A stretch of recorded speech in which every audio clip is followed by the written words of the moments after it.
ఏపీలో వచ్చే మార్చి నెలలో 3 రాజ్యసభ స్థానాలకు ఎన్నికలు జరగబోతున్నాయి. అందులో వైసీపీది ఒకటి, టీడీపీ, బీజేపీలకు చెరొకటి ఉన్నాయి. వైసీపీ నుంచి వేమిరెడ్డి ప్రభాకర్ రెడ్డి, టీడీపీ నుంచి కనకమేడల రవీంద్ర కుమార్, బీజేపీ నుంచి సీఎం రమేష్ పదవీ విరమణ చేయనున్నారు. ఏపీ అసెంబ్లీలో బలం చూసుకుంటే వైసీపీకి ఈ 3 సీట్లు సునాయాసంగా దక్కనున్నాయి. కానీ వైసీపీ అధినాయకత్వం ఇన్ఛార్జీలను ఎడాపెడా మార్చేయడంతో పాటు చాలా మంది సిట్టింగులకు సీటు లేకుండా చేస్తుంది. దాంతో వారిలో చాలా మంది ఎమ్మెల్యేలలో అసంతృప్తి వెల్లువగా ఉందని టీడీపీ భావిస్తోంది.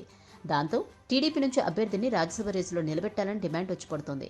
తాజాగా మాజీ మంత్రి గోరంట్ల బుచ్చయ్య చౌదరి రాజ్యసభ రేసులో టీడీపీ నిలబడాలని, తప్పనిసరిగా గెలుపు అవకాశాలు ఉంటాయని చెప్పడం విశేషం. టీడీపీ మీద భయంతోనే జగన్ తన ఎమ్మెల్యే సీటుకు ఎసరు పెట్టారని మాజీ మంత్రి గంటా శ్రీనివాసరావు అంటున్నారు.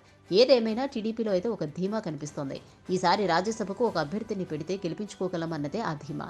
దానికి కారణాలు కూడా ఉన్నాయి. గతేడాది ఎమ్మెల్యే కోటాలో జరిగిన ఎమ్మెల్సీ ఎన్నికల్లో టీడీపీ ఇలాగే చివరి నిమిషంలో అనూహ్యంగా అభ్యర్థిని నిలబెట్టి గెలిచింది. అలా వైసీపీకి షాక్ తినిపించింది. ఇప్పుడు అలాగే వ్యూహరచన చేస్తున్నట్లు తెలుస్తోంది. ఇప్పటికే టీడీపీకి 4 వైసీపీ సస్పెండ్ ఎమ్మెల్యే మద్దతు ఉంది. గంటా ఎమ్మెల్యే ఓటు పోయింది అంటే ఆ నంబర్ 22కు వస్తుంది. ఇక పార్థసారథి, రక్షణ నిధి, కాపు రామచంద్రారెడ్డి ఇలా చాలా మంది ఎమ్మెల్యేలు వైసీపీకి యాంటీగా ఓటు వేస్తారని భావిస్తున్నారు. దాంతో ఆ ఓట్లు అన్నీ తమకే దక్కుతాయని టీడీపీ లెక్క వేసుకుంటుంది. అయితే దానికి విరుగుడు వ్యూహాన్ని కూడా అధికార వైసీపీ రచిస్తోంది.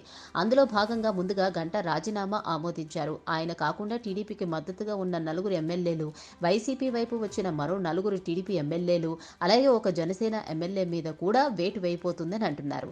అంటే ఈ లెక్కంతా చూస్తే 10 మంది ఎమ్మెల్యేలకు ఈసారి ఓటు హక్కు లేకుండా పోతుంది.